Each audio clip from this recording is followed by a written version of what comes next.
కాళ్లలో నొప్పి, నరాల వాపు వంటి లక్షణాలతో బాధపడుతున్నారా? వెరికోస్ వెయిన్స్ లో అత్యాధునిక చికిత్స ఏవిస్ వాస్కులర్ సెంటర్.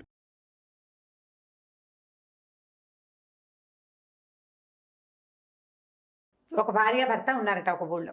ఓ పుల్లమ్మ పుల్లయ్య అనుకుందాం. మీ అమ్మాయికి నచ్చుతాయా ఈ పేర్లు? ఖచ్చితంగా.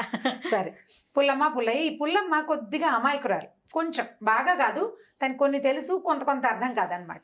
సరే, అతను ఏం చేశాడట, ఆ పుల్లయ్య ఒకరోజు ఏదో ఊరు వెళ్ళాల్సి వచ్చింది. ఊరు వెళ్ళాల్సి వచ్చి, ఏమే నేను ఊరు వెళ్ళాలి, రాత్రికి రాను, రేపు పొద్దుటికో రేపు మధ్యాహ్నానికి వస్తాను, తలుపు జాగ్రత్త అని చెప్పాడు. జాగ్రత్త అంటే సరే, తలుపు జాగ్రత్త. ఈవిడేం చేసింది, అన్నం వండుకు తింది. తర్వాత ఏమో కూర్చుని తలుపు కేసి చూస్తుంది. అలా చూస్తూ కూర్చుంది. తలుపు జాగ్రత్తగా చూడమన్నాడు భర్త, చూస్తుంది. ఇంతలో ఏమైందంటే, పక్కింటి ఒక వెంకయ్య గారు ఒక ఆయన వచ్చి, ఏమోయ్ మీ అమ్మకు ఒంటో బాగుండలేదుట, ఆ ఊరు నుంచి వచ్చిన వాడు ఎవడో చెప్పాడు, పోయి ఒక్కసారి మీ ఆయన ఎలాగూ లేడు కదా, వెళ్ళి మీ అమ్మని చూసిరా అన్నాడు. అనేసరికి ఈవిడేమనుకుంది, సరే వెళ్తే బాగానే ఉంటుంది, మరి ఇల్లు ఎలాగా, ఈ తలుపు ఏమో జాగ్రత్తగా చూడమన్నాడు, ఈ తలుపుని వదిలిపెడితే ఎలా కుదురుతుంది? అవును, తలుపుని వదిలిపెట్టి వెళ్ళకూడదు. భర్త ఖచ్చితంగా చెప్పాడు. ఆయన చెప్పిన పని తూచా తప్పకుండా చేయాలి మనం. అందుకని ఏం చేసింది, జాగ్రత్తగా ఒక చిన్న గుణపం ఒకటి పట్టుకుని కాస్త అలాగా గోడను తవ్వి తలుపుని చేత్తో పుచ్చుకుంది, తీసుకుంది, ఊడబీకింది అనమాట. సింపుల్గా ఊడబీకి సంకలో పెట్టుకుంది. ఇప్పుడు పాతకాలపు ఇల్లు అంటే పెద్ద పెద్ద ఇల్లు కాదు కదా, సుమారైన గుడిసెలు, పెద్ద తలుపు కాదు, ఒక మాదిరి తలుపు, ఒక మనిషి ఒక మాదిరిగా మోయగలరు దాన్ని. ఈ తలుపుని సంకలం పెట్టుకుని నడవటం మొదలుపెట్టింది. మొదలుపెట్టాక ఏమైంది, ఆ వెళ్తుంటే ఒక్కతే వెళ్ళిన అలవాటు అమ్మాయికి లేదు పాపం. ఎవరితోటని వెళ్ళే దారి వేగ్గా తెలుసు తనకి. కాకపోతే ఈ ఒక్కతే వెళ్ళేసరికి అలా పైకి ఈ తలుపు జాగ్రత్త, ఈ తలుపుని సెన్సేపు తలుపు జారిపోతుంటుంది, దాని పైకి సంకలోకి ఎగ తీసుకోవాలి. ఈ గోళ్ళ పడి ఎక్కడో 2 మలుపులు దాటేసింది పక్కకి. దాటేసరికి చీకటి పడిపోయింది, తెలిసిన దారిలాగా కనపడలే. ఇప్పుడు రాత్రిపూట లైట్లు ఉండవు, ఊళ్ళకి మధ్యలో ఏమో అడవులు లాంటివి, చిన్న చిన్న చిట్టడవులు లాంటివి ఉంటాయి, ఎంతో కొంత చెట్లు తోపులు ఉంటాయి, నెరాబాగా ఇప్పుడు రోడ్లలాగా ఉండవు కదా, అది లేదు. ఇప్పుడు ఏం చేయాలి బాగా ఆలోచించి, సరేలే చీకటి పడింది, ఎలాగూను సాయంకాలం వాళ్ళు ఏమో పట్ల 5:30, 6 గంటలకు అన్నాలు తినేసేవాళ్ళు. అన్నం తినేసాం, ఏ చెట్టో ఎక్కి పడుకుంటే తెల్లారేసరికి, తెల్లారంటే ఇప్పుడు మన ఊళ్ళల్లో తెల్లారటం మనకు 6:30 అయితే కానీ తెల్లారదు. పాతకాలపు ఊళ్ళల్లో 3:30 నుంచి తెల్లారిపోయేది. వేగి చుక్క కనపడంగానే తెల్లవారిపోతుంది. మెల్లిగా దారి వెతుక్కుని వెళ్ళొచ్చు అని చెప్పి ఏం చేసింది, మెల్లిగా ఒక నిద్రగన్నేరు చెట్టు చూసుకుని, కాస్త పెద్దగా వెడల్పుగా ఉంటుందన్నమాట. ఎలాగో ఈ తలుపు ఉందిగా, చేతులు దీన్ని కింద పెడితే ఎవరైనా పట్టుకుపోతాయి, అందుకని దీన్ని ఎక్కించింది ముందు చెట్టు. ఎక్కించి తను కూడా అలాగా చెట్టు ఎక్కి కూర్చుంది. కాస్త వెడల్పుగా ఉన్న కొమ్మ మీద తను పడుకుని, కాస్త ఏటవాలుగా ఉన్న 2 కొమ్మల మీద తలుపు పెట్టింది, నిద్ర పట్టేసి. ఇటు పల్లెటూరు వాళ్ళు కదా, ఇక్కడి నుంచి ఇక్కడ దాకా గాజులు ఉంటాయి, మరి పల్లెటూళ్ళలో వేసుకుంటారు. ఇప్పుడు పడుకుని నిద్రపోతుంది. ఈ లోపల ఏమైందట, ఈ పక్క ఊళ్ళ నుంచి దొంగతనం చేసుకొచ్చిన కొంతమంది దొంగలు నిద్రగన్నేరు చెట్ల కింద ఇలాంటి పనులు చేస్తారు. అంటే వాళ్ళు మాట్లాడుకోవడానికి, నిద్రగన్నేరు చెట్టు ఏంటంటే జీబుగా ఉంటుంది, వెలుగు కనపడదు, చుట్టూ అది కొమ్మలు కూడా ఎలా దిగబడి ఉంటాయంటే ఇట్లా పైకి వెళ్తుంది చెట్టు, మళ్ళీ ఇలా కిందకు వచ్చినట్టు ఉంటుంది అనమాట. నిద్రగన్నేరు చెట్టు నీడలో కనుక నుంచుంటే మనుషులు ఉన్నట్టు కనపడదు. ఓకే, ఆ చెట్టుకున్న ప్రత్యేకత అనమాట అది. సరే, వీళ్ళు ఏం చేశారు, ఒక 6-7 దొంగలు ఉన్నారు. వీళ్ళంతా కలిసి ఈ చెట్టు కింద కూర్చొని డబ్బులు పంచుకుంటున్నారు. ఏదో చిన్న వెలుగులో, అంటే ఒక అలవాటైన ఆలోచనతోటి పంచుకుంటున్నారు అనమాట. పెద్ద నోటు, చిన్న నోటు, పెద్ద కాసు, చిన్న కాసు లెక్కలు. ఈ లోపల ఏమైంది, పైన పడుకుంది కదా, వీడికి బాగా చల్లగాలికి మంచి గాఢంగా నిద్ర పట్టేసింది. అలాగే చెయ్యి తీసి ఈ తలుపు మీద వేసేసరికి చేతులు గాజులు గల్లు మన్నాయి. ఏంట్రా ఏదో గల్లుమని శబ్దం వస్తుంది, విన్నారు వీళ్ళు. అక్కడి నుంచి కాళ్ళకి కడియాలు, పాంజేబులు ఉన్నాయి, ఊళ్ళల్లో కనపడుతుంటాయి ఇప్పుడు కూడా. ఒక కడియ ఉంటుంది లావుపాటి బోలుది, కింద పట్టి ఉంటుంది. ఇవి 2 ఒకదానికొకటిగా తగిలినప్పుడు ఒక సౌండ్, మామూలు గజ్జల శబ్దం కాదు, అదొక టంగు శబ్దం వస్తుంది అనమాట. డిఫరెంట్ మోత, కడియాల మోతే డిఫరెంట్గా ఉంటుంది. ఇది ఒక టంగు, ఈ గల్లు 2 వినిపించినాయి. ఈ లోపల ఏమైంది, వీడికి కాస్త గాలికి మెలకు వచ్చి, నిద్రలో మనుషులు ఎలా ఆవలిస్తారు అంటే సంస్కృతిగా నాగరికంగా ఆవలించరు, అని పెద్దగా నోరు తెరిచి ఆవలిచ్చింది.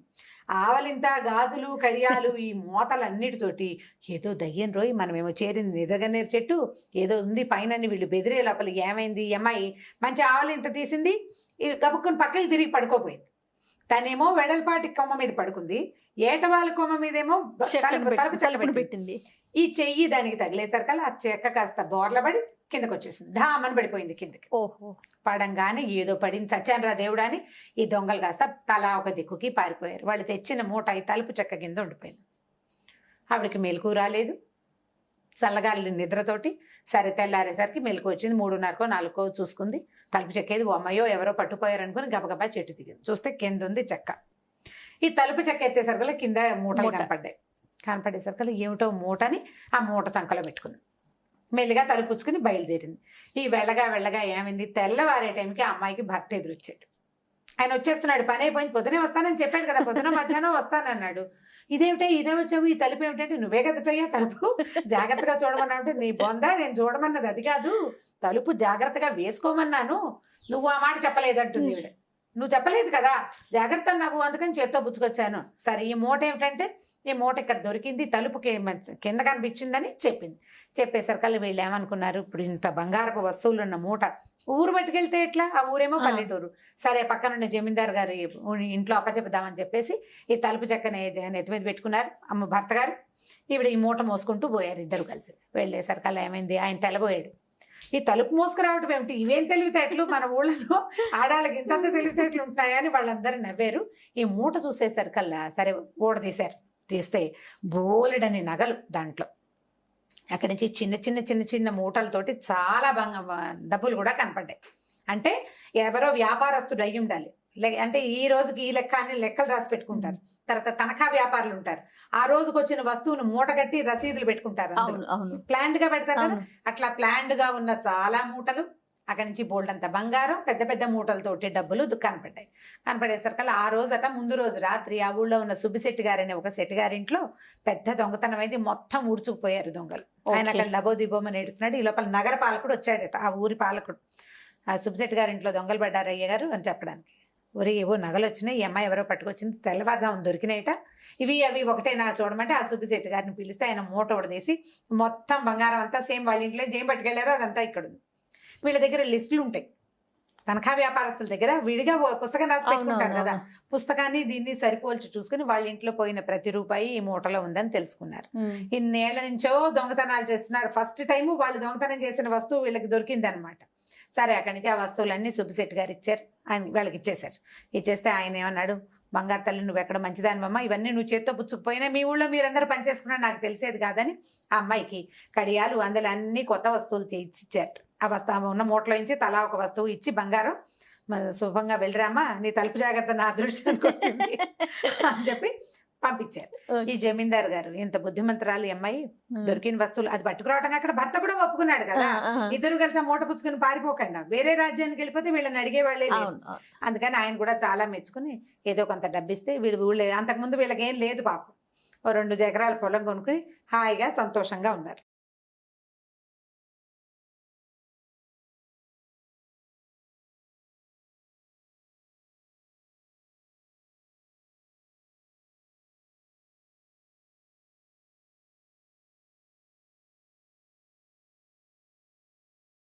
సుమన్ టీవీలో మీ పర్సనల్ అండ్ బిజినెస్ ప్రమోషన్స్ కోసం కింది నెంబర్కి కాంటాక్ట్ చేయండి.